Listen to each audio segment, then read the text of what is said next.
Hi guys! For today's video ay ipapasilip ko naman sa inyo yung mga kaganapan namin nung team building. Team building slash 4th year anniversary nga pala ito ng tindahan namin. Kaya naman pansamantala muna kami nagsarado ng isang araw para makapag-celebrate at para naman mapasaya namin kahit sandali lang yung mga tauhan namin. Minsan lang naman to sa isang taon kaya naman tara samahan nyo kami. Nagbook nga lang ako dito sa isang hotel sa Baler lang din. Pagdating nga namin dito ay agad na naming prepare yung mga kailangan naming lutuin. Nakapamalengke na nga ako kahapon pero itong mga seafood na to nung umaga ko na lang pinabili sa mga staff para kahit papano ay sariwa pa. Bili nga pala sila dyan ng 1 kilong hipon, pusit, tahong, alimasag at pati na rin yung yellow corn. Pagkatapos nga nilang ilaga yung corn at yung tahong ay agad ko na rin niluto sa butter. Hindi rin naman ito matagal lutuin kasi mga seafood naman ito. Tinunaw ko nga lang yung isang buong butter dyan at naglagay na ako ng bawang, sibuyas, tomato paste, gochujang. Pagkatapos ay hinalo-halo ko lang para matunaw yung tomato paste at gochujang. Nang mahalo ko na nga ay agad na rin ako naglagay ng oyster sauce. Agad ko na rin itong tinatakan ng Cajun seasoning pampasarap ng lasa.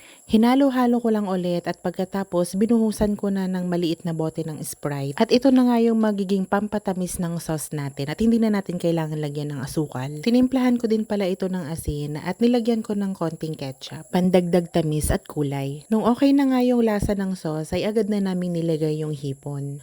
At isinunod na rin namin itong mga pusit.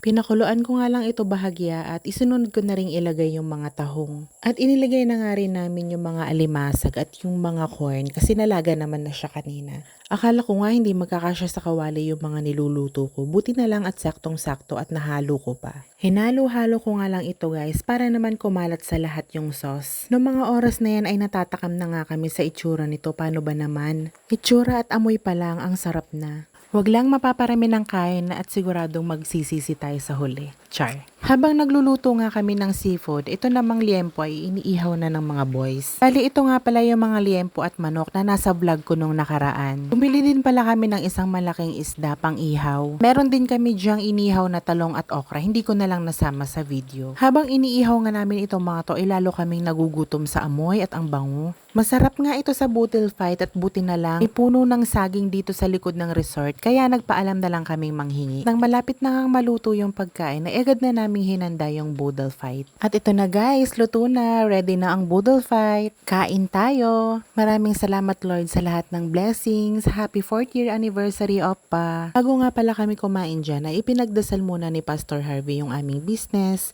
yung pagkain at pati na rin yung gathering namin ng mga staff. Nakakatuwa lang at nagpapasalamat din kami kay Lord kasi parang kailan lang. Pinag-uusapan pa lang namin mag-asawa na magtayo na lang ng business dito sa probinsya namin.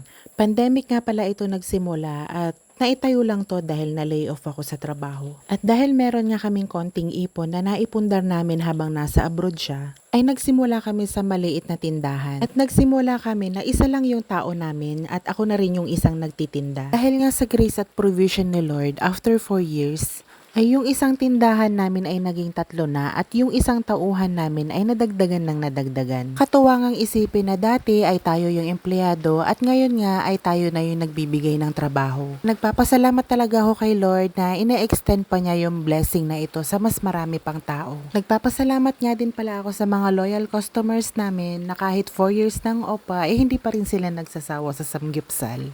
Sana po ay patuloy nyo pa rin kaming tangkilikin. Isa din po kayo sa mga dahilan kung bakit umabot ng 4 years ang aming tindahan. Hindi nga madali ang magnegosyo at hindi nga lahat ng negosyo ay nagtatagumpay. At meron nga kaming mga business na nag-failed din. Pero basta meron kang sipag at tiyaga, samahan mo na rin ng dasal at tiwala kay Lord, papasaan ba at magtatagumpay ka rin. Sa likod nga ng nakikita nyong successful na negosyo or yung successful man na tao, ay nandun yung pagod, hirap, puyat, pawis, at maraming dasal ang pinagdaanan niya. Kaya huwag kang mapapagod kung nasa ang hakbang ka man ngayon patungo sa pangarap mo. Konting push pa, sabi nga focus lang sa goal. At kami nga focus lang din sa kinakain namin. Char.